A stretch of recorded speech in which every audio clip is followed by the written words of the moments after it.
everyone, and welcome to the channel. This is Carla, and I am feeling Hollywood glamorous today, if you couldn't already tell. Well, Hollywood and disabilities representation. So let's get started, and before we officially begin, let me ask you a few questions. Have you seen or know of any characters in 2022 with a physical disability? Have you noticed any range of characters and their storylines for any disabled characters on screen recently? And could you imagine some of your favorite or iconic characters or storylines involving an individual with a disability? If you're interested in any of those questions or answered yes, or just want to talk further about Hollywood and glamour and some disabled representation, stay tuned. This video is for you. Well, if you're new here, again, my name is Carla, disabilities educator and influencer. And today, like I mentioned earlier, we're going to be talking about Hollywood or film and series with disabled characters and their representation on film. This is actually going to be a series featuring mini movies. Some of them you may know, some of them you may not. And I am so excited just to be able to introduce this and talk to you guys about it. And for the films or series you do know, maybe you'll think of some characters you may have missed and think about the storylines in a different way. Okay, so let's get started and talk a little bit about Hollywood and its influence. You may be thinking, is there any influence, and what do movies have to do with anything? But the entertainment industry is a major influencer. As a matter of fact, as a whole, that is probably one of the number one influencers of all time, at least in popular culture in this society. The entertainment industry generates, it's $1 billion industry and has influenced many aspects of daily life in terms of portrayals of individuals and our reaction to it. It often shapes desirability, masculinity, femininity, trends, trendsetters, trailblazers many of them have had some tie to the entertainment industry. A little bit of background. The entertainment industry is often shaped by the generation and morals and cultural acceptability of the time. And let me give some examples, like in terms of femininity or masculinity. At one point, women were portrayed as housewives and more side characters, or not the main character, but slowly women have definitely had more lead roles, and how women are portrayed has definitely changed with the times, so to speak. So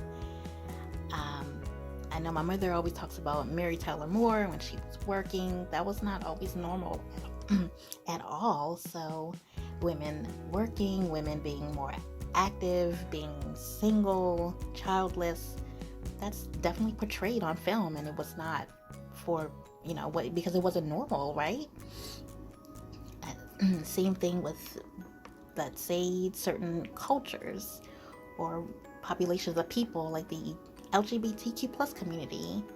Now there are channels or networks with representing that population. So definitely the entertainment industry can change with the times and shape society in ways. And it is one of my visions that the entertainment industry has that representation and be that trailblazer for the disabled community. Hence, why one reason I'm doing this series. There are some definite examples of disabled characters on film or in series. So I think they definitely deserve some spotlight and some attention, praise, and accolade. So we're gonna get started with the films in the series, and I just want to give you a little bit of just let you know how I'm gonna be talking about the films or series within this series of videos. So first I'm gonna talk about the disabled character and what's called the character's arc. And if you're not in the know or in the entertainment industry, that just means how the character's plot, or I'll say the character developed.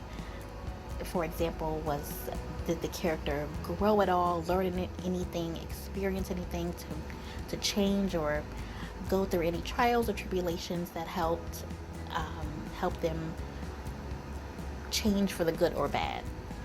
And I'm going to be talking about the impact of that character within the disabled community, if there was an impact. But generally, as a rule, if I've chosen this particular series or film, then it has a tie to the disabled community, and definitely has make an impact, and some conversation can be started as well. Okay, so now let's get started in our first series. I'm actually going to be talking about two series in this video. Normally not, but today it's going to be two series, but with one similar theme. Okay, first series is called Sweet Magnolias. It's a top 10 show on Netflix. Sweet Magnolias is a series that follows three South Carolina women, best friends since childhood, as they shepherd each other's complexities of romance, career, and family. So, in episode 8, we are introduced to a character named Jody. And Jody is played by Amanda McDonough, and I'll definitely put her name below. And in that series, she communicates using sign language, and she voices her words as well. And Jody is portrayed as a friend of Cal, which is a friend and love interest of one of the main characters, Maddie, in the series. And Jody, meaning, has known Cal since his rookie days, when he was a rookie baseball player. So she knows a little bit about his mysterious romantic past. And that's kind of the gist of what we're told about it. And I should have said before, but I'm not going to be giving away any spoilers, really. I want to introduce these characters and let you decide if you would like to check it out or not. I don't want to let the cat out of the bag, so I'll just leave it at that. And I do want to say that in the series, Cal is actually communicating with Jody using sign language and his voice as well. So definitely want to say that. And I thought that was amazing and a beautiful moment to see two semi-different people communicating using that language, some sign language, and in voicing. Alright, so let's talk about the good. I truly enjoy, I love the series in general, and what I mentioned about that character is pretty much all we get. But I love the interaction. Again, not trying to give too many spoilers away, but it seems as though that character and Cal have had a good relationship. She's presented as friendly and a little sassy with a sense of humor, so she's portrayed as a great character.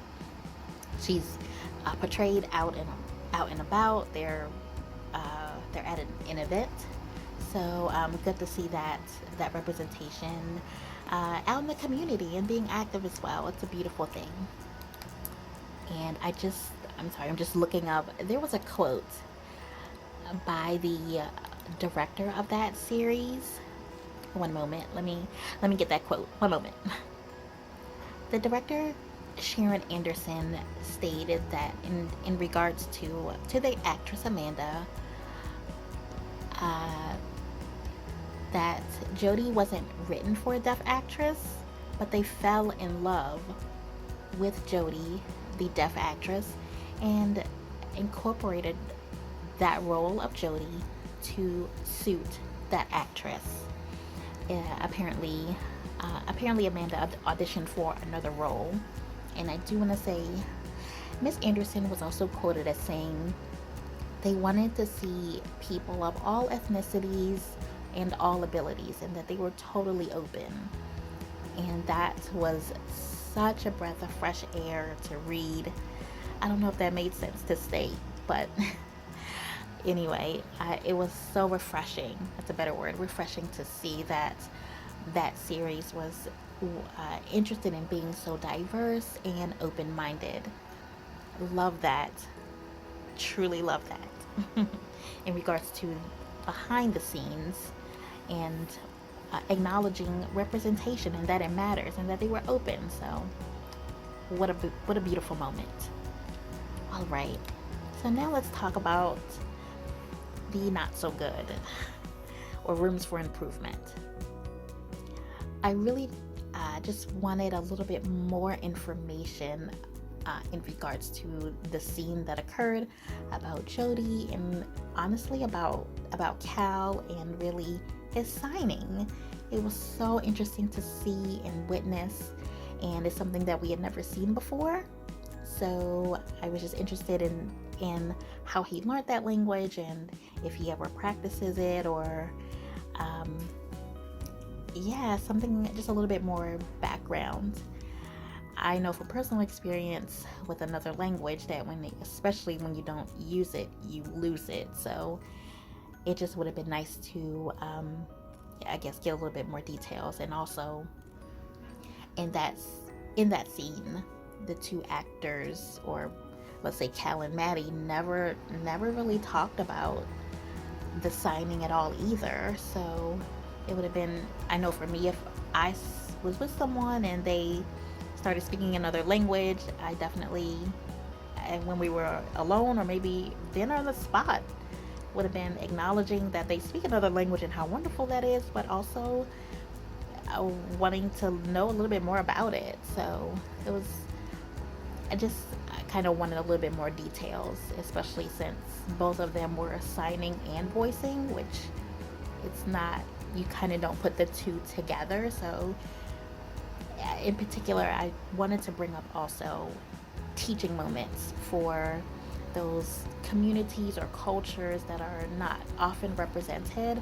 I think it's so wonderful, and I wish in Hollywood it would happen more, where they would use those opportunities as teaching moments, but not necessarily consuming teaching moments, time-consuming teaching moments. I mean, for example, in that series, there could have just been a little banter between Cal and Maddie about maybe his signing not being that great because he's not signing that much, or again, like I mentioned, Maddie could have inquired about him knowing sign and maybe wanting to be involved and learn some things herself. I mean, something like that. I'm not a writer, but you get my gist. Just a little bit more background and a little bit more, even screen time, let's say. But regardless of everything I just mentioned, with the good and the bad, I still thoroughly enjoyed seeing that representation on film.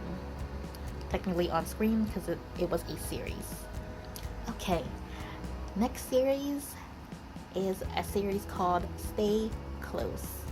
It was actually released late in 2021, and I know I caught it in January of this year. So it's set in England, and a little overall of the show is when Carlton Flynn vanishes 17 years ago to the night after Stuart Green did, it sets off a chain reaction in the lives of people connected to both men.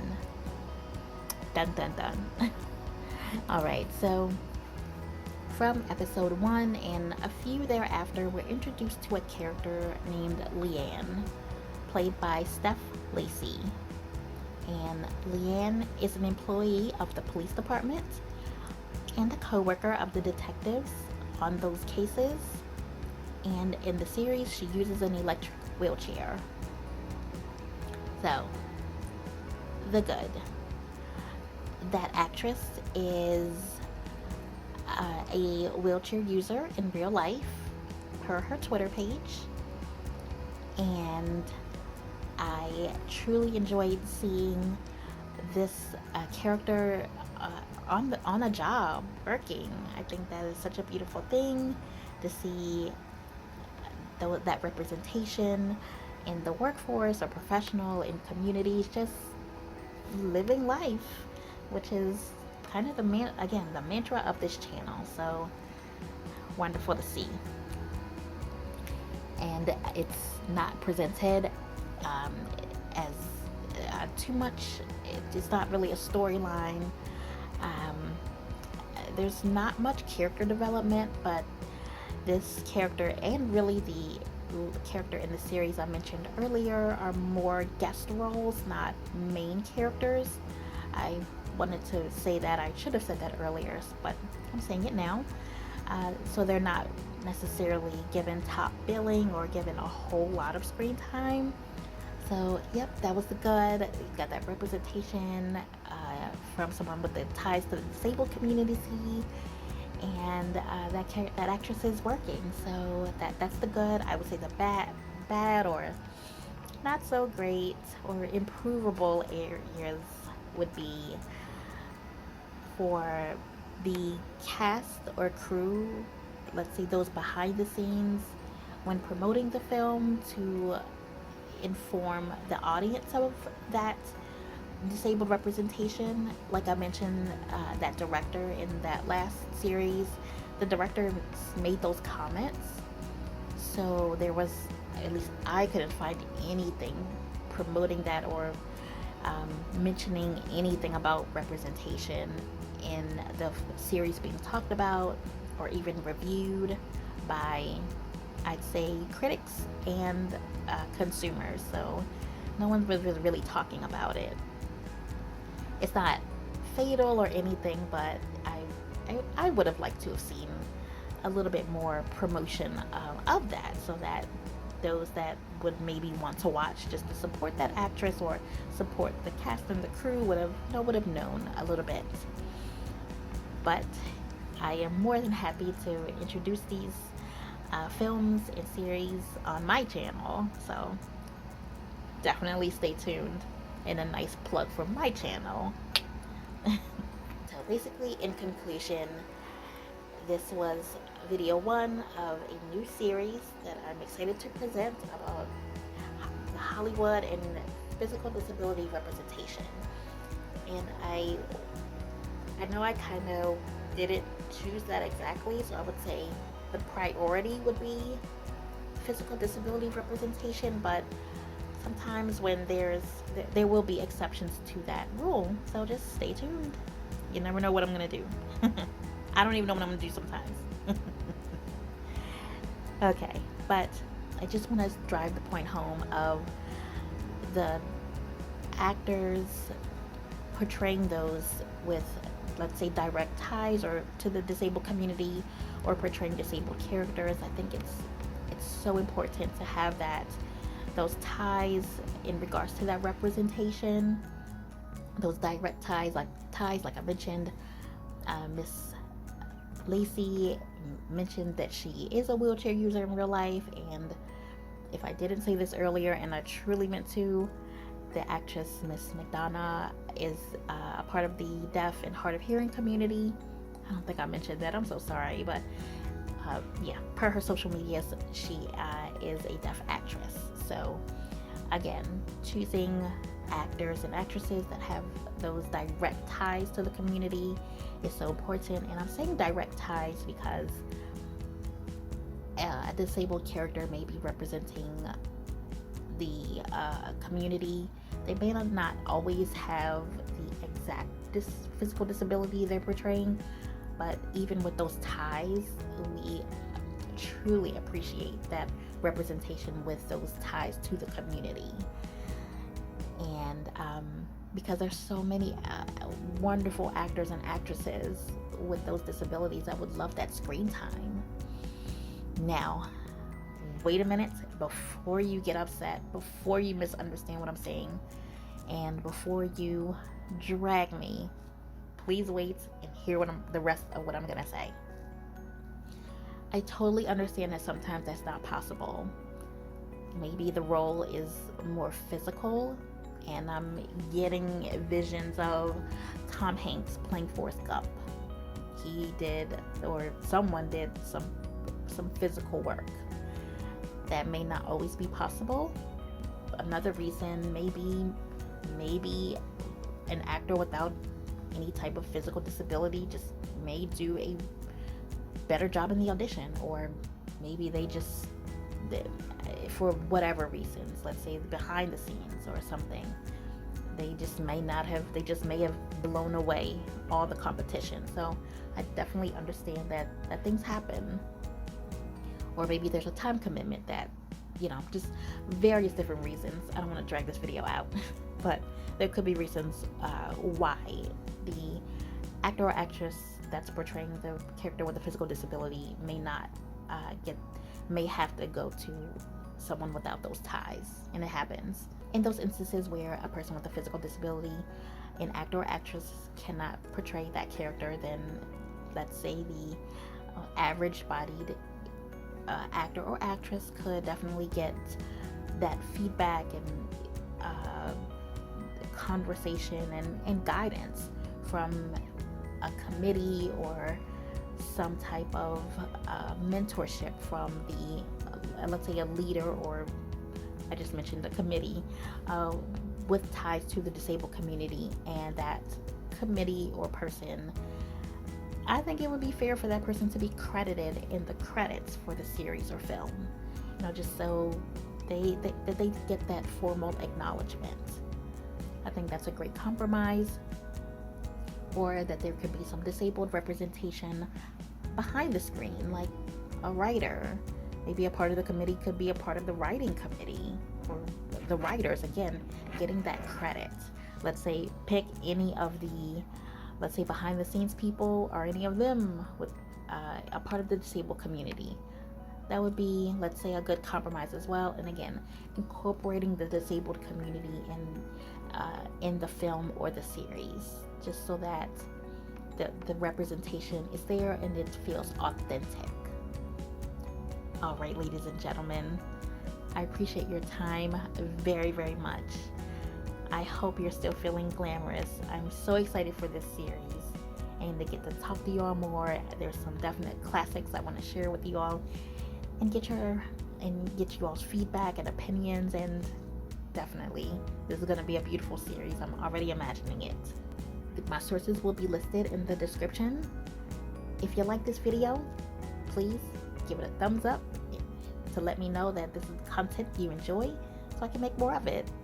There are a few questions that are going to be posed on the screen, so please, again, if you like this video, give me some comments, answer the questions, or let me know if there are any movies or series that you want me to talk about on this channel.